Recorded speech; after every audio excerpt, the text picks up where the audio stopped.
Retirees might be giving up tens of thousands of dollars at the front end of their retirement because of this one piece of advice. Specifically, the smart money tells retirees to wait until age 70 to claim Social Security. But today I'm going to show you the hidden math that could help you retire 5 to 7 years earlier and spend as much as $50,000 to $200,000 more in the first several years of your retirement. To do this, we're going to talk about two brothers, Tom and David.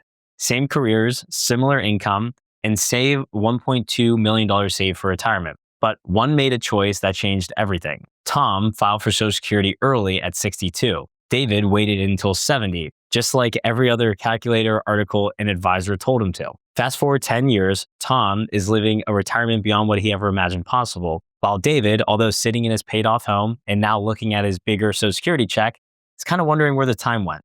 I'm Stevenson, certified financial planner and lead wealth advisor at Peak Financial Planning, and what happened between those two decisions exposes something deeply broken about how people approach retirement and Social Security specifically. And here's the twist.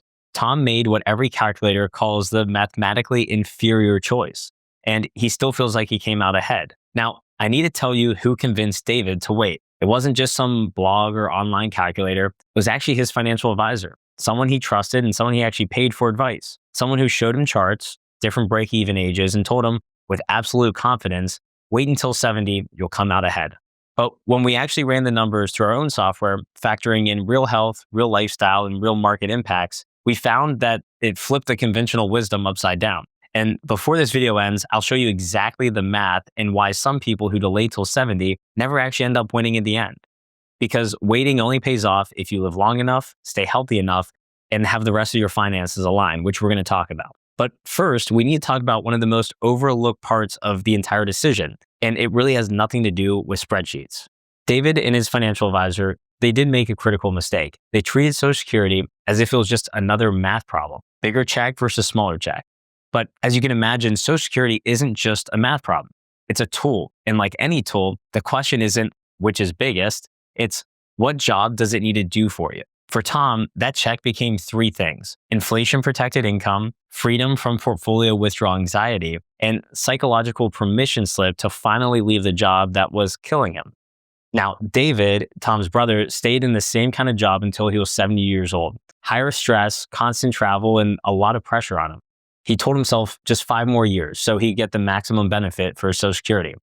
And even when his health started to decline, he still stayed locked into that plan. So his brother Tom filed at 62 and was able to walk away. He spent his 60s traveling with his wife, 3 weeks in Italy at 64, an Alaskan cruise.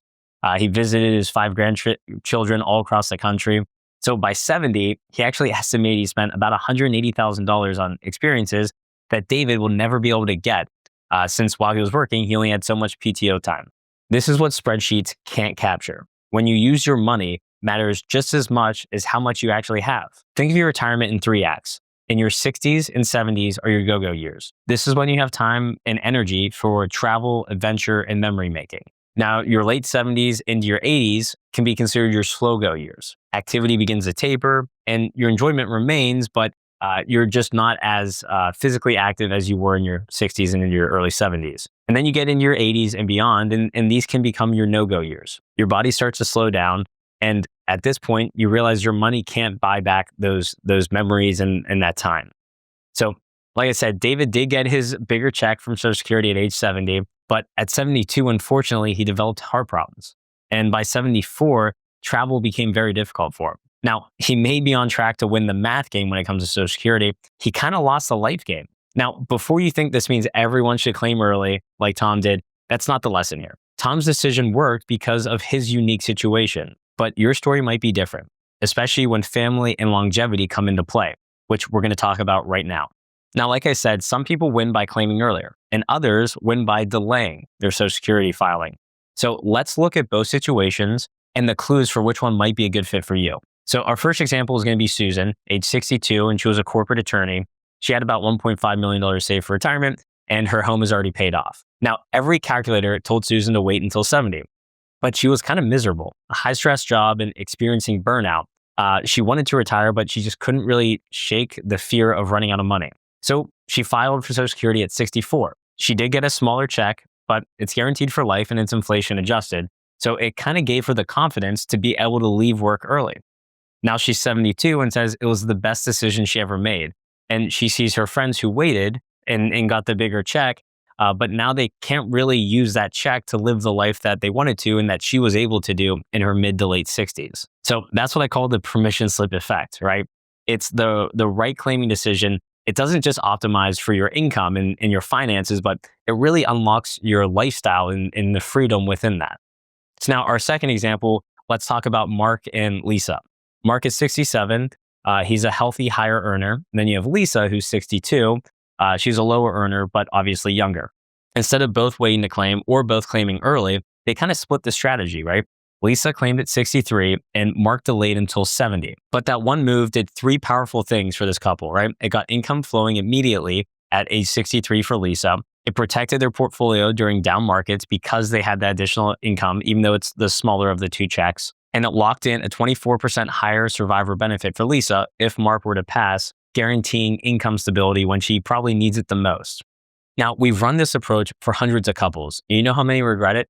Almost zero. When you're healthy and you have a younger spouse and can bridge the early income gap, delaying can be the smarter strategic move, or taking the smaller check early and delaying the larger check until at least your full retirement age, if not later. Not because of math alone, but because it really protects the family's long-term foundation, right? These aren't opposing strategies, the two that we just discussed.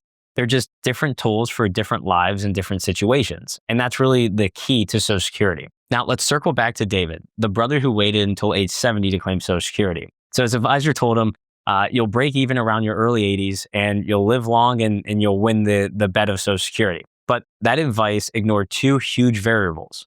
So when we modeled David's plan, assuming that he'd live till about 91, which is a little over the average, our software does show that David should wait to file until age 70 for optimum lifetime benefits. Now, his benefits would be just under $1 million, and his break-even point would be about 16 years from when he turns 65 or age 81, okay? But David's real health told a different story. He had heart issues, and it doesn't help that, like I said, the average male life expectancy isn't in the 90s. At age 65, it's around 83. So let's look at his life expectancy if we move it down to the average at 83 and see what that does to his recommendation. So we'll go ahead and move that down, apply change. As you can see here, it's no longer recommending that David file at age 70. It actually moved up his filing date to age 68, showing a estimated lifetime benefits of just over $500,000 with a break-even point of about 15 years from when he turns 65 or age 80. So just like that, his total benefits dropped by almost $500,000. But it aligned better with reality because David feels like he's not going to live into his late 90s based on his family history and his current health situation. But here's the number one thing that most advisors and retirees get wrong. They assume that if you claim earlier, so 65 instead of 70, for example, you're going to spend your entire paycheck, plus what you were going to originally draw from your portfolio had you delayed Social Security. In reality, though, claiming earlier means withdrawing less from your investment portfolio, leaving more to be invested for longer-term growth. Now, obviously, returns can't be guaranteed, but this idea of opportunity cost in Social Security assumes that a discount rate, or flipped around a rate of return, for the time value of money. It quantifies the idea that a dollar today is worth more than a dollar received in the future, right? So this implies that if you file earlier, the amount that you receive can potentially remain invested in your portfolio rather than being spent. So this is because receiving Social Security benefit earlier allows you to withdraw less from your investment accounts to help you preserve your portfolio balance and potentially allow for greater investment growth over time given market returns. For example, let's say claiming at 65 provides a conservative amount of about $28,000 per year in benefits, meaning that amount of money stays invested in your retirement accounts instead of being withdrawn over that 5-year bridge period. So that's roughly about $140,000 that would remain in the market, continuing to grow. When this growth is factored into the analysis using a discount rate, which is representative of the expected portfolio return, the break-even point, which is the age where the delaying benefits would have paid off, gets pushed out much further. To put some numbers behind this, with a 4% discount rate or rate of return, like we talked about, the break-even age moves from 83 to about 87 or 88 years old. Now, at just a 5% rate, which is 1% more, it extends about to age 90, 91. And then at 6%, just 2% more, it's around age 96. So in other words, when you account for the growth potential of the money that stays invested by claiming Social Security early, the supposed advantage of waiting to file often disappears for all but the longest lived retirees. Now, like I said, a caveat to this is assuming that that rate of return will be realized. That's obviously a risk and something that you have to talk about with your investment advisor or your financial advisor. So when you factor in real portfolio compounding and health concerns, David's break-even age jumps from 83 into his late 80s or even early 90s. And with his health issues, that break-even may never come. So that's the hidden Social Security math that most retirees never see, and it can change everything for them. So how do you go about making sure you get this right? Well, first, start with our 4-factor filter. Score each of these factors as pointing earlier, neutral, or later. Your health and longevity. What does your actual health and your parents' health say about what you can expect, not what you hope to live till? Your second is household income structure. Are you single or are you married? Who's older? Who earns more? And what's the age gap between you two? That's very important to understand and to realize that will play in to your Social Security filing strategy. And then next is your work stress versus quality of life. Is work fueling you? Are you getting up out of bed every morning excited to get to work? Or is it draining you and you're just counting down the days until you're able to retire? And then the fourth is your bridge capacity. Can you comfortably fund many years without hurting your portfolio before Social Security will kick in? So when we look at David, his score would have actually been earlier, neutral, earlier, neutral. So the two earliers alone should have been at least a red flag that he might not want to wait until age 70 to file for Social Security. Next, let's run the 3 critical stress tests. The first is the spousal protection check. If you died 75, will your spouse have enough to continue living the same lifestyle that you currently are living? Now, the second is the portfolio survival test. Can your investments handle a bad market or major market pullback during your bridge years, which is your first, maybe 5 or 7 years of retirement before Social Security would check in? We call this your retirement risk zone. And the third is the life satisfaction check. Does your plan give you the retirement that you actually want and that you're excited to live through and fulfill? You see, Tom passed all 3 of these when he filed early because it just worked for Tom and his situation. David unfortunately failed too, and he paid with years that he may never be able to get back. Then you take all this and you want to coordinate it into your tax strategy. You want to integrate your Social Security into your full tax strategy. So that way you have a better understanding as how is that income going to react with your other income?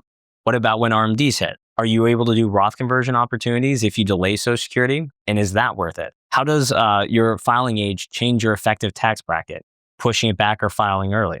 You see, optimizing your claiming strategy without considering taxes, it's kind of like building a house on the sand. You might get it to work for some time, but eventually it's going to come crumbling down. So here we are, back to Tom and David. Tom is 72, healthy, feeling fulfilled. He's traveled the world and he's made memories with his wife and his grandchildren, and he still feels like he has plenty left. Conversely, his brother David, 72 as well, paid off house with a bigger Social Security check, but unfortunately he's having declining health and he kind of has a lot of regrets about what he did in his 60s. His wife once told me she feels like they could have lived 30 years on what they had then, but they can't buy back those memories that they missed. So here's the truth about Social Security wisdom. There is no universal right age to file. There's only the right decision for your life and your situation.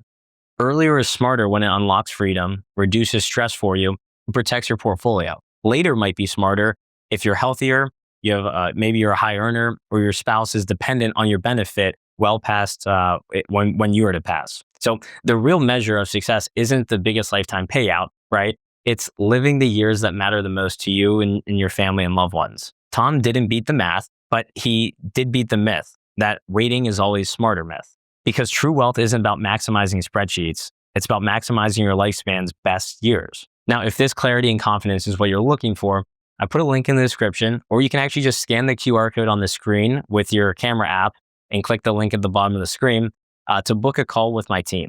We'll help you find the right path forward, just like we've done for hundreds of other families in your exact position. Appreciate you watching this video, and I'll see you in the next one.